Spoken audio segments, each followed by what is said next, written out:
I do believe we have a choir of angels here this morning. Good morning, everybody, and happy almost Christmas. Good morning. I'm Reverend Cece Coltrane, and we want to welcome you to Center for Spiritual Living Greater Dayton this morning. If this is your first time here, thanks very much for spending your morning with us. We love seeing you. Our mission here at Center for Spiritual Living is to be a community of love that supports all people in experiencing real transformation. If you are new or if your contact information has changed, please fill out that little tear-off strip on your bulletin, drop it in the basket as it goes around or by the Welcome Center, just so we can stay in touch with you. We'd very much appreciate it, and we promise we won't abuse, sell, or lend anyone your email address. This morning, Linda Smith will be giving our reading and invocation, and Jerry Blumgold is our vigil holder, and Lenza and Linda will be offering our interfaith candle lighting. She just got voluntold, did you know that? They will offer our interfaith candle lighting, which we do every week so that we can continue, and we change it up every month or so to plumb the depths of the wisdom that comes from all religious traditions, stuff we can use right now. And the kids are with us here in the sanctuary today. A couple of quick announcements. First of all, I just want to say a special thank you to Clara and Stephanie, who work in the office, and they're pretty tireless. And they gave me a card which reminded me that just like Santa, I too have some really good little workers around here. That's what the card said. They're amazing. Both of them are amazing. And so I just want to extend my special gratitude to the two of them today. We love you too. We have two classes coming up in January that you want to sign up for, one or both. One is 5 Gifts of an Abundant Life, which is a wonderful class on just expanding your awareness of life's abundance, and the power of your word, which is all about affirmative prayer. They will both jumpstart your life in a really good way, and the sign-up sheets for those classes are over on the Welcome Center bulletin board. They begin, I think, the first full week of January, or maybe the second full week of January. But don't miss them. They're going to be really good. And please join us tomorrow at 5:30 p.m. for our Christmas candle lighting service. It will be a Christmas spin on the Christmas story that I don't think you may have ever considered. I never had it until it sort of blew me out of my chair earlier this month. So anyway, it's a great way to begin your Christmas celebration, just some moments of silence and presence and community. And I just want to really thank you all for your generosity toward our choices, kids. I think we gave them a holiday that made them feel like somebody really cared about them. And that was really, really wonderful. And we're continuing with a drive now for food and household and personal items. The 2 barrels are over there. One is for household and personal items, and the other one is for non-perishable foods. So you know what happens this time of year? You see like something on sale, 10 cans for $1 or something. So buy some extra, dump it in the barrel. We'll get it to those kids that are moving into independent living from the foster care system. There are actually a whole bunch of them, and this organization is doing remarkable work with them. One of the kids that we did Christmas for is starting at Wright State in January. So, you know, it's a really great organization, and I'm really happy we're partnered with them. Be sure to take a look at the calendar page of your bulletin so you can see everything that's happening in the next little while. December 30th at 2 p.m., Home for the Holidays. There's more information on the poster, which is on the door of the social hall, and I think there's one over on the community or the Welcome Center bulletin board as well. December 31st at 7 a.m. is the annual World Peace Meditation, which is a global meditation for world peace that we're lucky we live where we are, because when I was in California it was 4 a.m., which is like really early to get up. But 7, you know, you can come in your pajamas, we don't care. New Year's Eve, 7 a.m. You can also register for the Winter Snow Fun Day on January 26th. Registration is over on the bulletin board at the Welcome Center. And our practitioners are here to pray with you after the service. Any of the beautiful ladies with the teal or white stoles are more than happy. Just walk up and ask them, say you'd like prayer. It's their gift to you on Sundays with their love. And this time of year, who couldn't use a little extra prayer, right? Before I go on any further, I want to clear something up from 2 weeks ago. I mentioned a couple of weeks ago that I had a part-time job with Holmes Institute, which is the scholastic, the academic portion of our ministerial training program. And as of January 1st, I become the provost of Holmes Institute. That does not mean I have plans to go anywhere or to stop doing what I'm doing here. I have no such plans. I'm going to be here.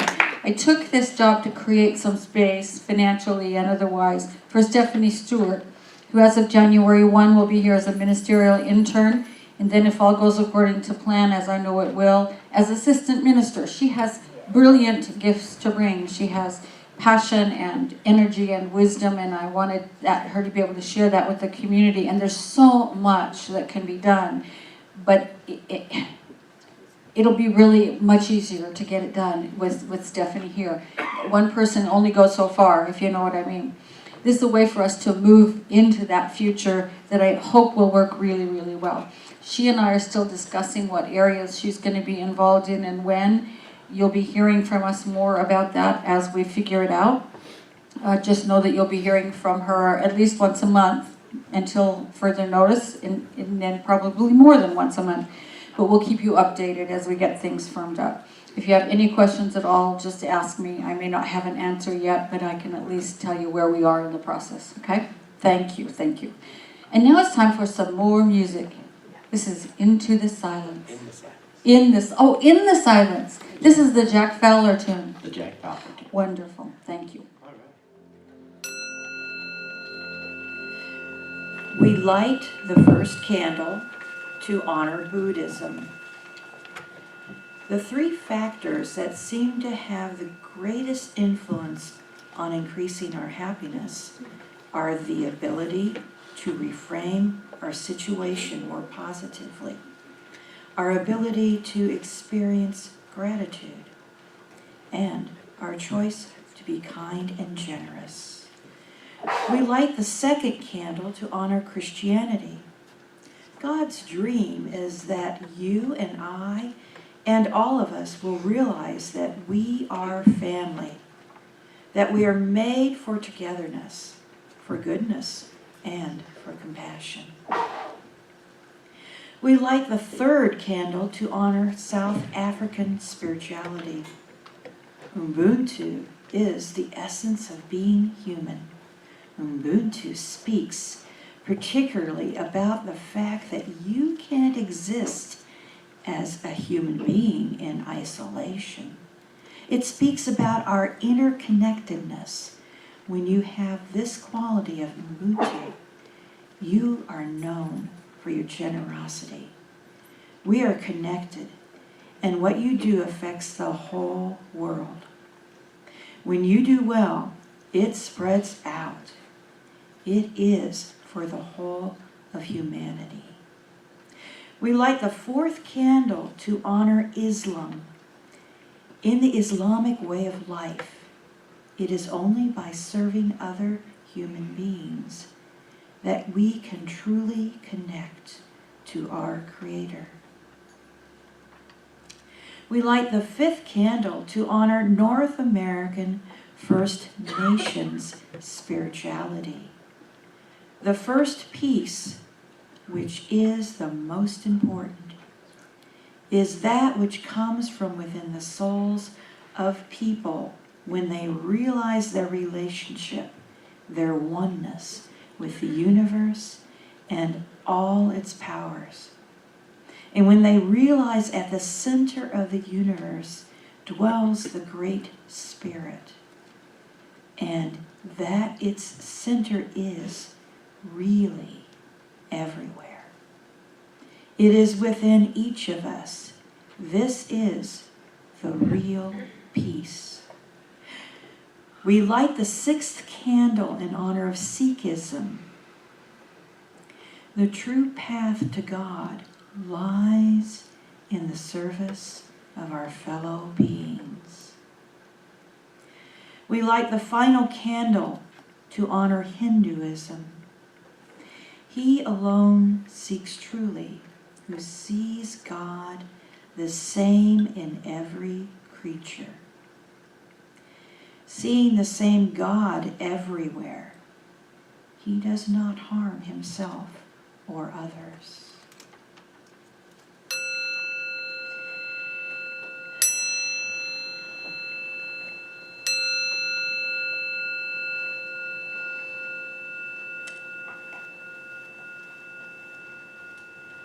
Today's reading is a quote from Ernest Holmes. Going into the silence does not mean that either our mental or our physical reactions are obliterated. For if they were, we should pass into oblivion. We are not trying to discover how to be less ourselves, but how to be more ourselves. Here in our secret place of the Most High, the inner chamber of our own soul, are written the sacred words, I am. It is from this consciousness, this I am, conceived in silent recognition, that power flows. Please, if you will, go into the silence with me for a few moments to contemplate these words.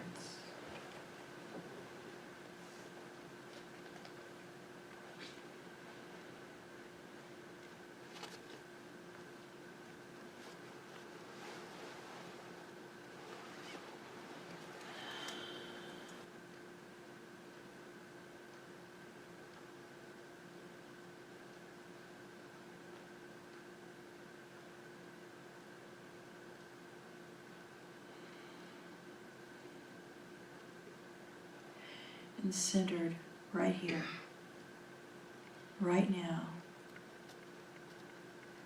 in this beautiful, wonderful peace that is within. Centered right here in the center of love. And knowing the wholeness and the wellness of all beingness. I'm knowing for this service that all is in divine right order. I'm knowing that Reverend Cece is so divinely inspired, and every word that she speaks is a word of peace, understanding, and love, and profound healing.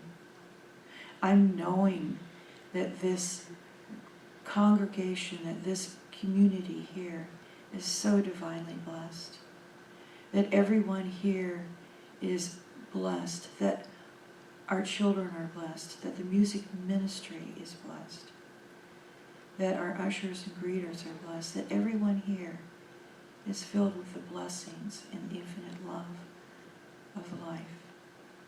I'm knowing that our time together here is perfect. And I say thank you. Well, here we are. Solstice, Yule, Christmas, all that stuff. Advent. Advent. This is a strange time of year, isn't it? It's just a strange time of year. I don't know. Everything is turning. You know, the year is turning from the old year to the new year. The light is turning from long, dark nights to longer days, we hope. It's a time when everything is sort of dark and still much of the time, and the darkness and stillness lasts longer than at any other time of year, and our bodies kind of want to naturally slow down. Our evolutionary history has always been, at this time of year, we slow down. We go into our caves or our houses or whatever, wherever we're living, and we be with each other, and we tell stories, and we sit in quiet. Our attention sort of naturally moves inward, and we wait. We wait for what's coming, and that's why Christianity calls this time Advent. Advent means is Latin for coming. We're waiting for what's coming. Obviously, Christianity is waiting for the birth of Jesus, but this idea of waiting for what's coming is far older than Christianity. The whole light thing, the whole sun thing. There are Neolithic structures 10,000 years old that were built, like the Gosek Circle, which is about 8,000 or 9,000 years before or before today, and Stonehenge, which is 4,000 years old. They were built so that on the winter solstice, the sun shines through a particular opening to let everyone know that it's coming back. I think that's why they were built, so people could track the sunlight, but also remember that the days are going to get longer again. There must have been a huge sense of waiting if you were a Neolithic person, because your whole life depended on the sunlight. You can't grow crops without sun, and your whole family depended on what you grew, and the long days of warmth and light are gone, and you hope the sun will come back, but you can't be sure. You can't be sure.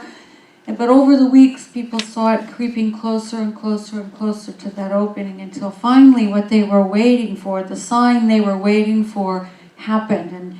And it lined up with that opening and shone right where it was supposed to shine, and you can kind of have some confidence that the sunlight is going to come back. Maybe you will think about planting seeds again. There's a Mennonite poet and professor. His name is John Paul Lederach, and he wrote this great little poem. He loves to write spiritual haikus, and he wrote this: "Though the winter's edge has stolen the light, long before the night was supposed to fall, does my soul still sing? Maybe she just hums the late January crocus song." I love that little poem, because that's kind of what it feels like. I can almost hear this little hum, but not quite yet. It's still too dark and weird out there. And this guy is also a theologian, and he identified Advent, waiting, as preparing for when God breaks through and beyond borders. I love, and just remember, when I say God, I mean whatever your conception of the glue of the universe, the consciousness of the universe is. I don't think of it as some out there big human being. It's an energy, it's the life energy that created everything that exists. So we're preparing for that to break through and beyond borders. The way I think of it is, I'm waiting for Spirit to break through my resistance. My resistance to whatever it is I'm supposed to learn. I think that, this is a fertile, very fertile time of year, and I never know what's going to break through. I never know. I simply have to wait and trust, because it always does. It always does. I think that's how it works. We have these times of waiting in the dark, and then all of a sudden something is illuminated in our consciousness, and we know something we didn't know before. But the waiting in the dark can be pretty uncomfortable. Stumbling around in the dark, our lives can look pretty bleak and dreary. We can get trapped in the doing and the doing and the doing and the doing, and worrying about bills and wondering if we'll ever, find the job of our dreams, or whether we'll ever be able to retire, or all that kind of stuff. And we begin to wonder if this is all there is to life. Or maybe we get trapped into believing that the relationship we have, which may not be fully satisfying, or the friendlessness that we seem to find ourselves in, or the loneliness in our aloneness, is all there is to life. Remember that old Peggy Lee song? Is that all there is? Is that all there is, my friend? If that's all there is, my friend, then let's keep dancing. Let's break out the booze and have a ball. That is such a song of despair. I listened to it again the other day, and it just broke my heart once again. But there's a different way to view this wandering around in the dark time. There's a different way to view it. And what if this waiting is really the place where life is asking us questions? What if this darkness is waiting for us to listen so we can hear the questions, so that we can find out what's really important to us at this moment in our lives? A time when life asks us questions. And of course, that means that if there's a question, there's an answer. There will be an answer to the questions life is asking us. And that's what we have to be Neolithic about. We have to kind of just know that that light's going to show up in the opening. It's getting closer and closer because it's not shining through at this moment. We have to kind of just wait and understand that the answer to the question is coming. Every mystic, every spiritual master of every stripe has promised that. And the mystics say that this is a time to be still. Whether it's Advent or winter or, the time around the solstice or whatever, this is a time of fruitful rest. This is a time to really dive in to that silent place within us and listen for the questions that life's trying to ask us. Instead of watching television all those long, dark evenings or jumping on social media in the morning when it's still dark outside, maybe it's time for us to just be quiet and listen and take some time to be still. And I don't mean just merely not talking. I mean dropping down into ourselves in an attitude that kind of surrenders our lives, our busyness, all that stuff, just kind of surrenders it. Surrenders all of that small s self stuff.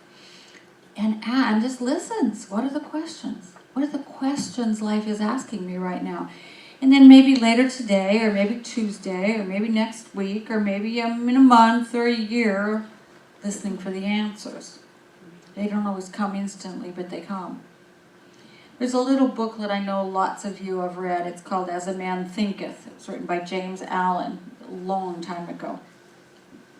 And in some of his writing he said, we must enter the silence as one seeking the native sphere of his life and the true source of his being. The native sphere of our lives. I love that. But we're leery of that kind of silence, us modern people. We're leery of that kind of silence. One of the priests who brought centering prayer into Catholicism, which is Christian meditation, said, in the silence we sometimes see ourselves as we are, sometimes mistaken, sometimes missing the mark, sometimes doing things we wish we hadn't done. And he wrote, unfortunately, in seeing ourselves as we truly are, not all that we see is beautiful and attractive. This is undoubtedly part of the reason we flee silence. We do not want to be confronted with our hypocrisy, our phoniness. In silence, we see how false and fragile is the false self we project. And we have to go through this painful experience to come to our true self.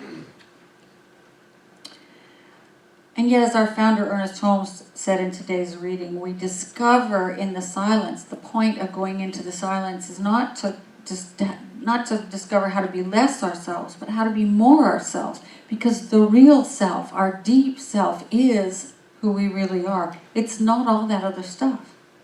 We enter the silence first, I think, to discover our roles, the roles we play, and then to realize we're not those roles.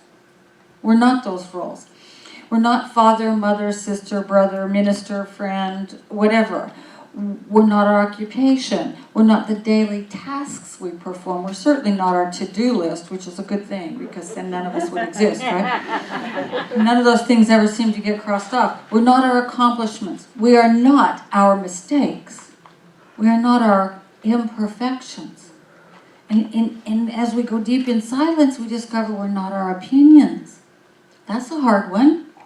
Because what are we if we're not what we think about life? We're not even that. We're more than that. We're not our agenda. We're not the positive or negative criticism we have of ourselves or others. We're not the sense of self-worth we feel when somebody praises us. Neither are we the loss of sense of self-worth we feel when someone criticizes us.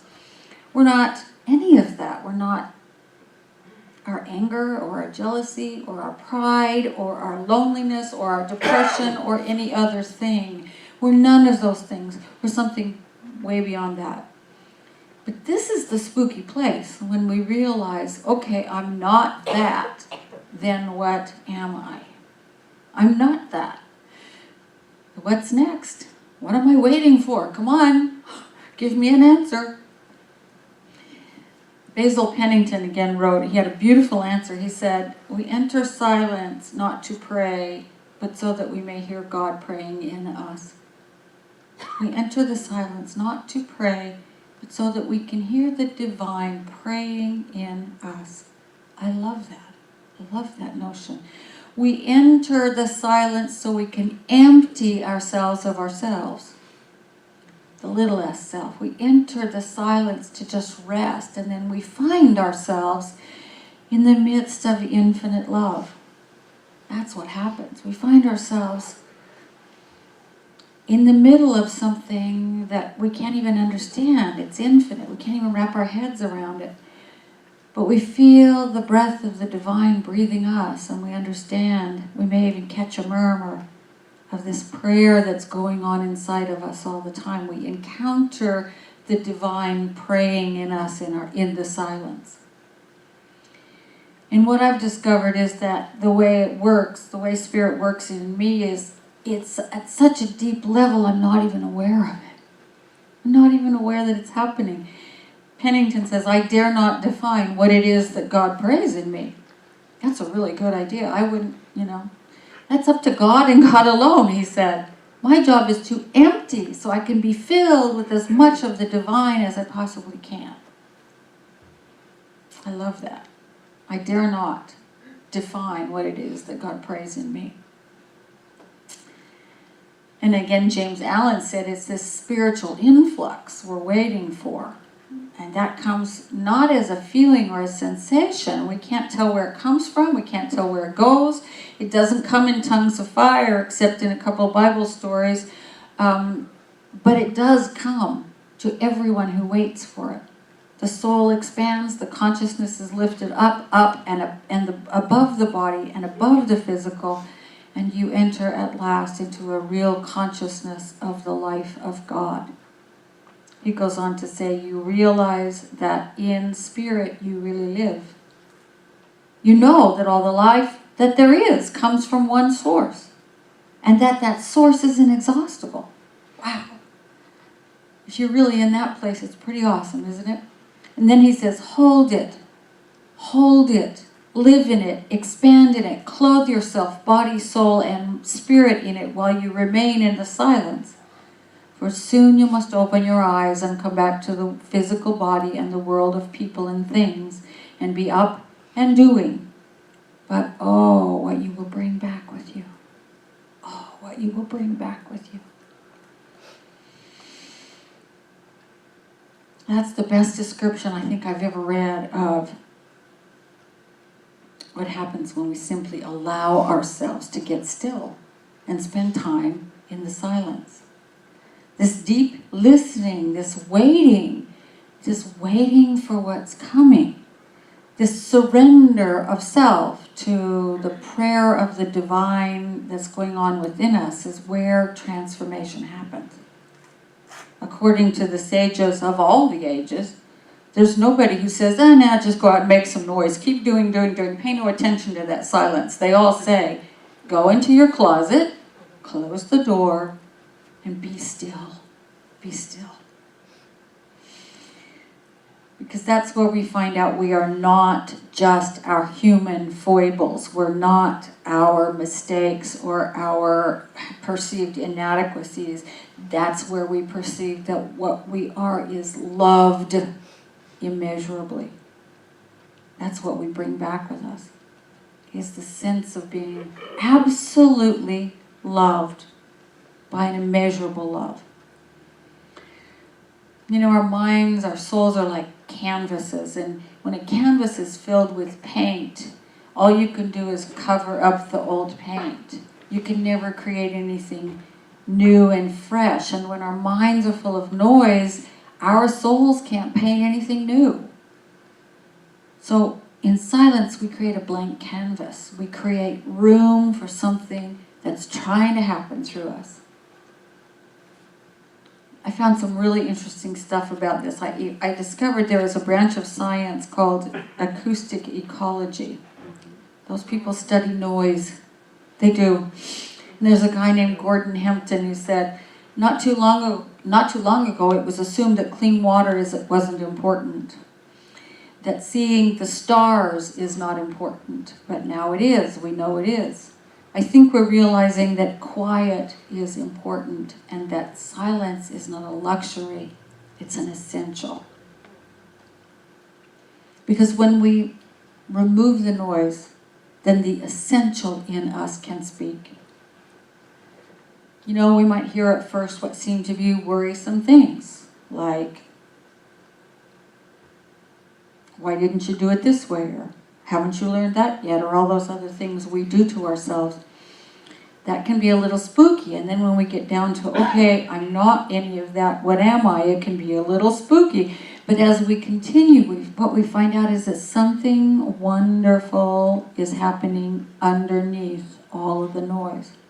Something beyond our imagination, something miraculous, something way beyond these worries and worldly stuff that we're always dealing with, because the Holy One is praying in us.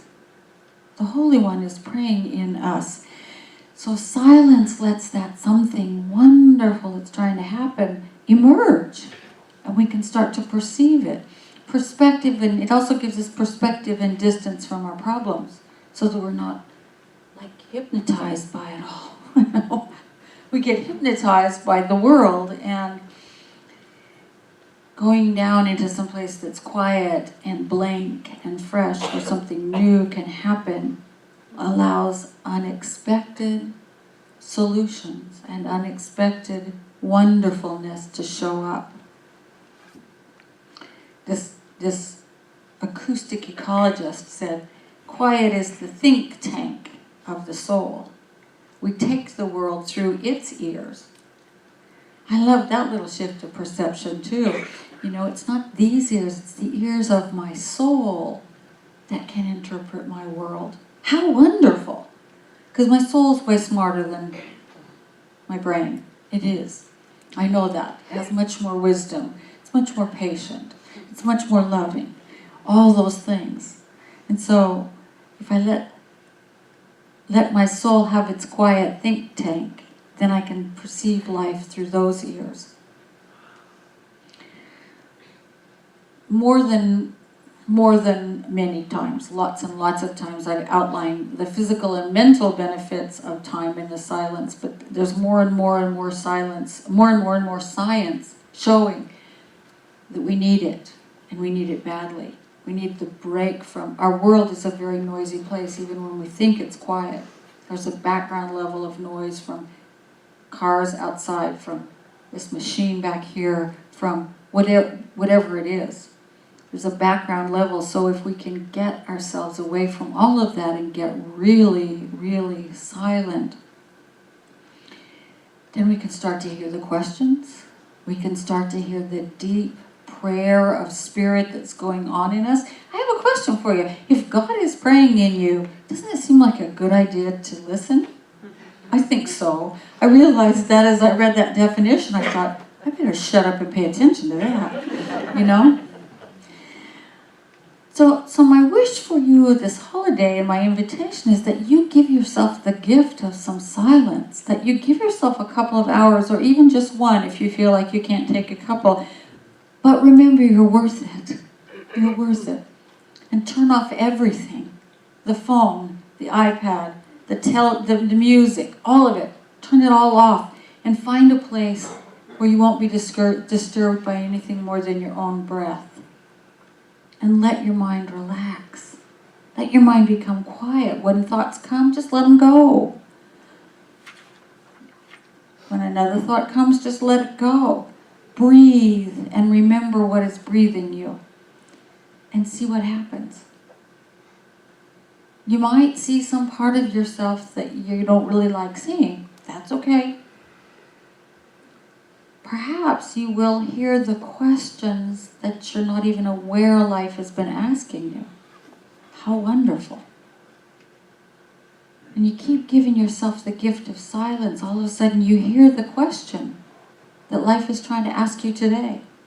You hear the questions your soul is trying to get you to in this moment. And you hear the answers to those questions. And maybe most of all, when we get in deep into that silence, we start to feel ourselves held in a love that is not of this world. A love that is so vast it can't be measured.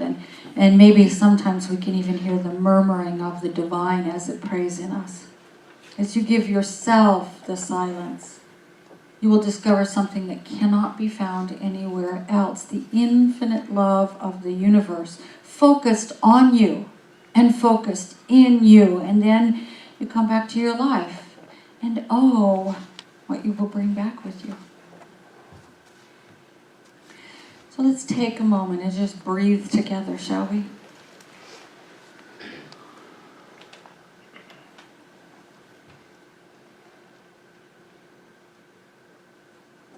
And even in this little background noise that we have here with us today, there is a stillness to be found. When we allow ourselves to enter that place of holy silence within us, with an attitude, a simple attitude of, I'm leaving the small s self stuff outside. Who enters into this holy silence is my deepest self, my soul. And there I will wait for what is coming. There I will listen with an open heart and an open mind for that whispered prayer of love.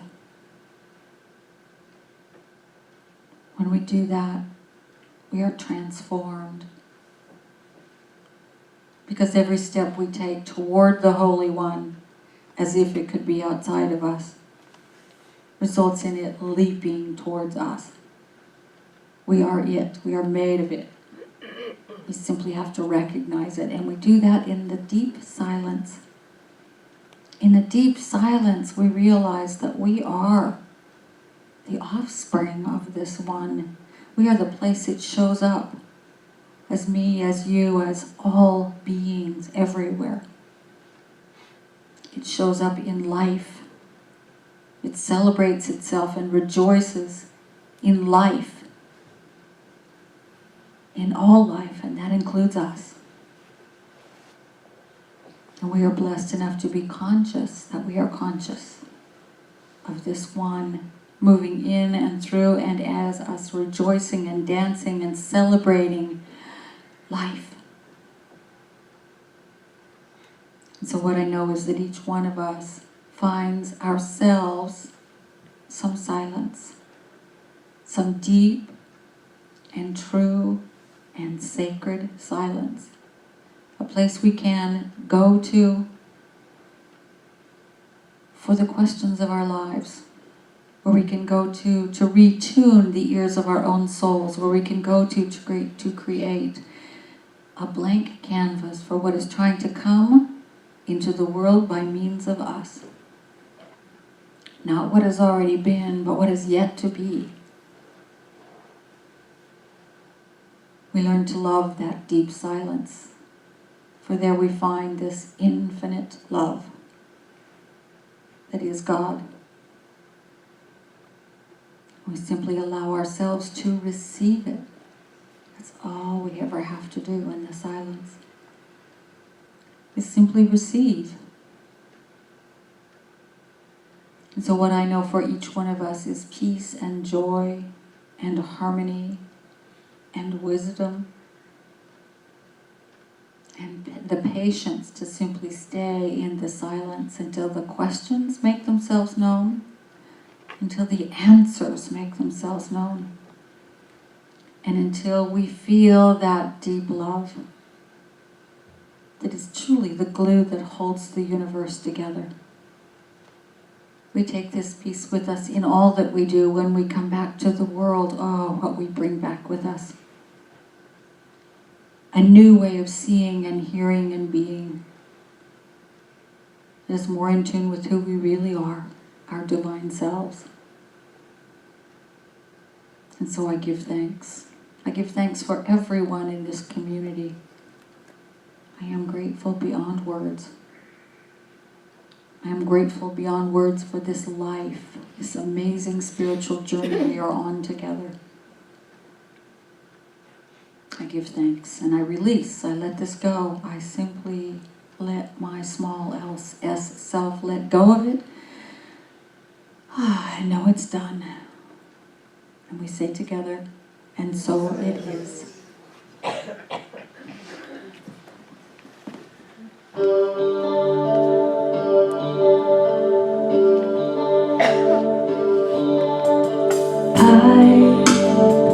I'm just a thread, a simple thread in this glorious web of life. We are all just drops within a stream, flowing towards an ocean of light. We may forget where we come from. We may forget where we're going to. I might not see that you're a reflection of me as much as I'm a reflection of you.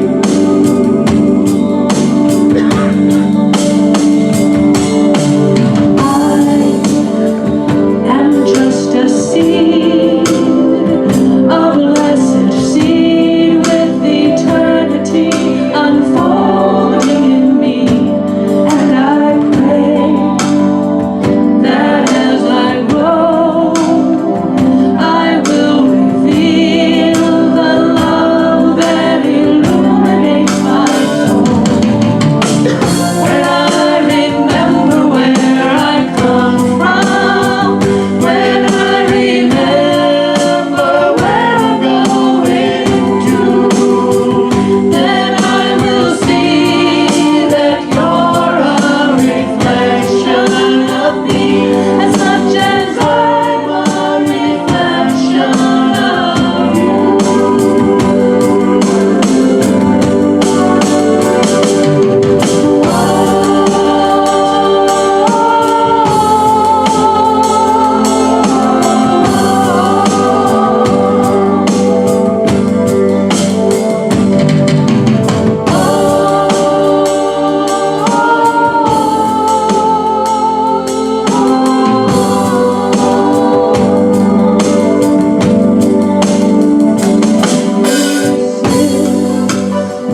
My simple prayer, may I become a reflection of the infinite one.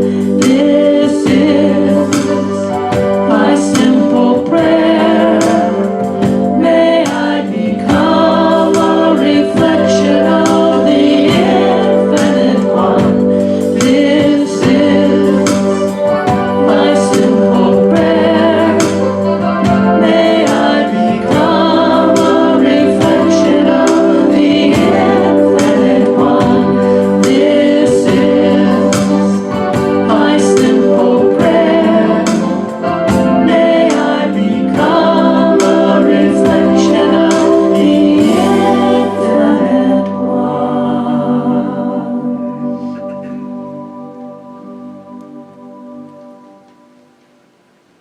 Amen. Amen. Oops, I have to turn it on. Amen, amen, amen. What a beautiful song that is. Here we are. Now we have an opportunity to love each other up by giving to foster the work of this center. and not only benefiting those who are here right now, but creating the future with us. And so as we let that divine prayer grow in us, let us just be grateful for all that life gives us, for the amazing, amazing things that happen to us every day, from seeing the sunrise to seeing a beautiful smile on someone to going into our comfortable and warm beds at night. Life is filled with beauty. Let us be grateful for that and for the infinite love of Spirit. And so take your gift in your hands or your heart and let's affirm together. Life flows through me. Life flows through me, Bringing all its gifts. bringing all its gifts. I am grateful as I give and receive I am grateful as I give and receive all that life has to offer. all that life has to offer. And so it is. And so it is. Wow. Thanks to everybody for being here today. Thanks to our ushers and greeters and our practitioners and our welcome team. And of course, the amazing musicians, the Higher Mind Band. Thanks, guys. And I hope all of you have just a delicious Christmas, but I hope I see you before then. Tomorrow, 5:30. And if not, have a blessed, blessed Christmas. Let's stand for our closing affirmation. And our closing song, which everybody knows, we wish you a Merry Christmas. 3 verses. 3 verses. Oh boy, I don't know that I know all those verses, but we'll give it a shot. Oh, they don't either. Okay, good. We know.